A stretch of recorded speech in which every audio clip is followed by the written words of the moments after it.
healthcare profession because of remunerations. We go there because of patients, and we've got to have that in mind, bear that in mind, and that when you go on strike, people die. Effectively going on strike, you're using that as a weapon at the expense of the lives of people. Now, why do we have this system in place? You've got the Nigerian Dental and Medical Council. You've got the Nursing Council, Midwifery Council, those for physiotherapists. What has happened, people are jostling for positions, and it shouldn't be like so. We used to say the doctor is the head of the medical team. No, we're all in it together. I cannot practice medicine without the help of nurses. I cannot practice without physiotherapists and pharmacists. So we've got to talk and work as a team. Respect begets respect. The days where you have a chip on your shoulder and you think you're next to God has gone. And when we all understand what we bring to the table towards treating patients, then I think this talk about I'm a doctor, I'm a specialist. No. Yes, we do have advanced nurse practitioners where they manage patients. And when they need help, then they know where to go to, tertiary centers. But they are trained to do so. And we doctors respect them. I'll give you an example. Pharmacists. Pharmacists never used to go into the wards. They used to stay behind the counter dispensing drugs. When pharmacists were introduced onto the wards in the UK, initially it was, what are they doing here? But we later on found out that there are so many medication errors, people dying from overdose. And that's because doctors cannot remember all the dosages. Pharmacists are trained to do that, and we've seen that they do bring something to the table, and it's commonplace now, accepted practice, that we're equal partners. So it's about mutual respect. That is it. From the different professionals. Now, yeah. Another very, very, very serious issue that I want to raise now is about patient safety. You have found cases where patients are wrongly diagnosed. A patient perhaps that has issues with the kidney is being treated for cancer. You know, how do we cut down on this in Nigeria and make sure that a patient is being treated exactly for the condition he or she has? Right. Well, the first thing is that when a doctor is treating somebody or any health worker, and when you know that you've gotten to, the limit of your understanding, you should call for help. That is the first thing you should do. The second thing is that knowledge keep on coming up every day, and you need to improve your knowledge from time to time. Until recently, when somebody graduates as a doctor in Nigeria, that is it. You can continue to practice for the next 20, 40, 50 years without going for medical education again. This is changing. The regulatory bodies now insist that you must have a particular quantum of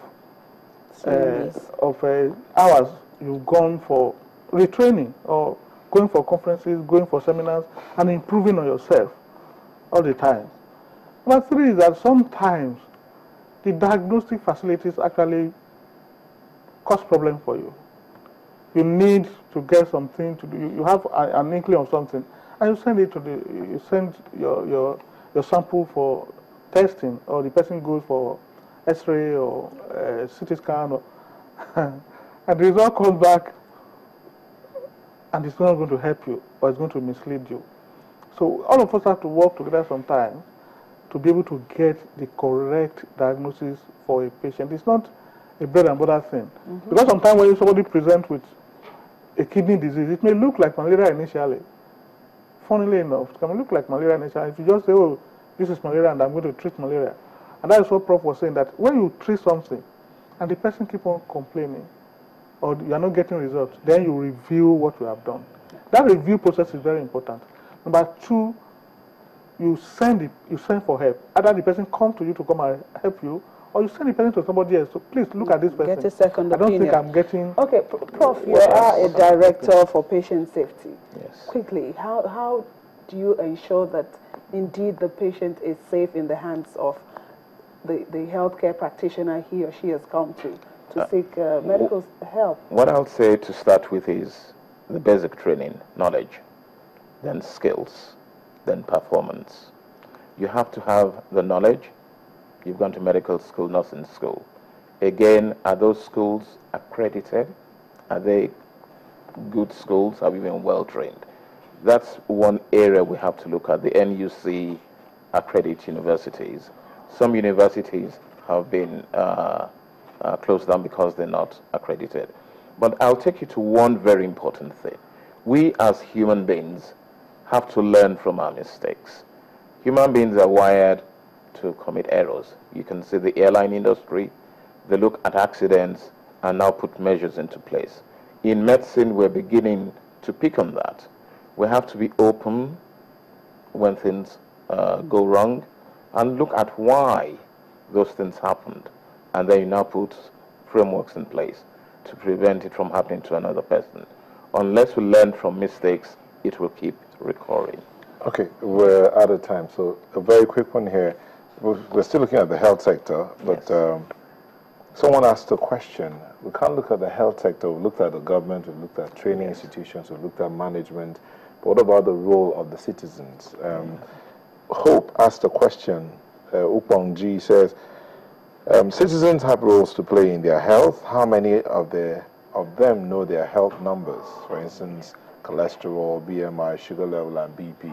So while we're focusing on the role of the medical practitioner, what about the people? Real quick, in one sentence. Well, it's all about wellness. Eating good food, well-balanced diet, reducing your body mass index, and undertaking exercises. Thank you. Dr. Timiye. Well, apart from that, when you see your doctor, you should be open to your doctor. And when you see a health practitioner, not just a doctor, you should be able to discuss what is happening to you. Okay. It's a shared responsibility, not just somebody know all. Thank you. Like We're speaking to Professor Rotimi Jayasimi, Associate Medical Director for Patient Safety and Consultant Obstetrician and Gynecologist. Thank you for coming. Thank you for having me on the program. Dr. Edamison Temiye, former Chairman of Nigerian Medical Association, Lagos Branch. Thank you for coming. Well, this has been Sunrise this morning, Saturday. We want to thank you so much for letting us be a part of your day. Go have yourself a beautiful rest of the Saturday. I'm Neota Igbe. And I am Yomi Otaigbe. Thank you so much for being with us. Bye-bye.